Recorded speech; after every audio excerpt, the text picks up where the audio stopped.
Yeah, well, one of my most viewed YouTube shorts is you being like, I have no idea what any of these people are talking about when they break down my style, but it works, bro.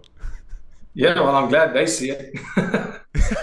How can you assure that this time the fight is not does not play out in sort of the typical Sean Strickland matter where you have to worry about the judges having to make a decision one way or the other? Being able to push the fight early on, knowing that I have the 5 rounds full speed in me. I showed that in the first fight. In my last fight with Adesanya, I showed in that fourth round. I still have that finishing ability. And I still felt relatively good after that fourth round. The pace in that fight was something crazy. So it was great. I mean, I know I can do it. I'm not fighting for my first time fighting for a world title, so it's different. And he knows what I bring. I know to a certain extent, and I know to a certain extent what he brings to the table. So I think the feeling out process is going to be a lot shorter, maybe a minute, maybe two, and then it's going to be a full-on fight, like we saw from I would say, third, fourth, and fifth round. I mean, we saw the way we looked after that fight. He was all cut up and my eyes were shut. You rarely see a fight like that going to a judge's decision or split decision, actually. For me, I don't care if this fight goes to a decision. It just has to be a dominant decision. I'm either going to knock him out, submit him, TKO, or just a dominant performance. If he can, stick it out for 5 rounds of me dominating him wherever this fight goes, then I'm happy with a decision like that. I just need to know that I gave my all and that I deserve to win that fight. What do you make of the light heavyweight champ Alex Pereira being in the challenger's corner on Saturday? He was in the corner in the first fight too. They don't even speak the same language. It doesn't really make it much of a difference whether he's in the corner. I mean, There must should be like a bridge he between understand them, his right? own coach? He's also American. How's he going to understand Alex Pereira? It doesn't. Did you have any second thoughts about fighting in Australia for the second time with that very steep 45% tax cut that the fighters face? I hated that you had to mention it again. I'm so sorry. I'm so sorry. It happens. It happens. I mean, what are you going to do? Somebody had to step up and do this fight. It's not the best card, but at the end of the day, we are the main event, and that is something special. There's some great fights on the card in terms of like big names, not too many, but it's always these cards. Myself and Strickland, obviously, that's entertainment right there. These cards where people are like, I'm not sure who that guy is. They're always bangers because everybody here is fighting to prove. If you are not a big name, and there's a lot of people that are, names, but they're not in that big name category yet.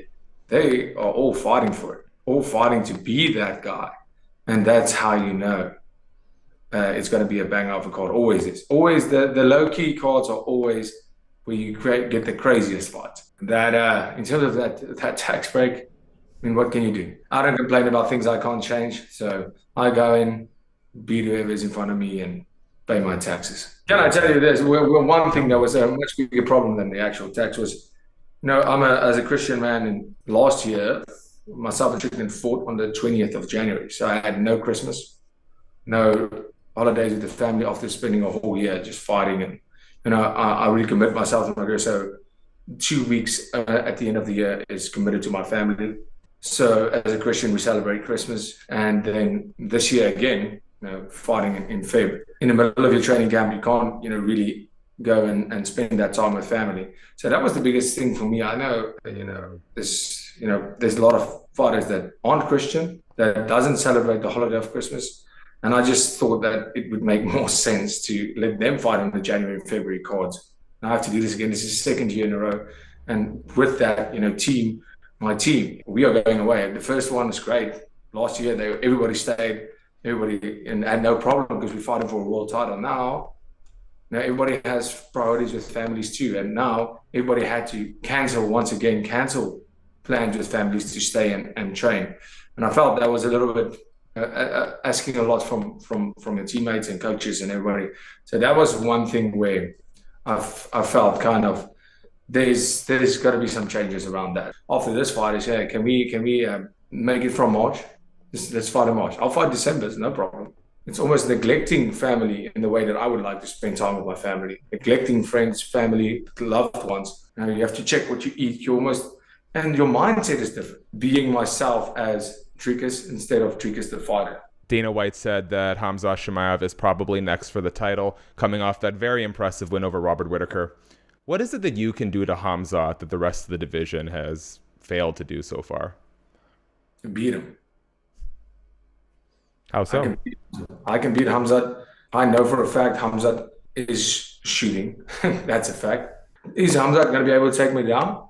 Absolutely. Absolutely, he'll be able to take me down. This is how a fight works. I would hope so. Isn't he like some Swedish champion or something? I would hope he could take me down. But then he has to deal with me on the ground, and he has to keep me there. Can I take Khamzat down? Absolutely. Am I going to take Khamzat down? Absolutely. And that then we're entering an area that he doesn't know. He got taken down by Gilbert Burns. He got taken down by Usman. We've seen him being as dominant as anybody can be in the first round.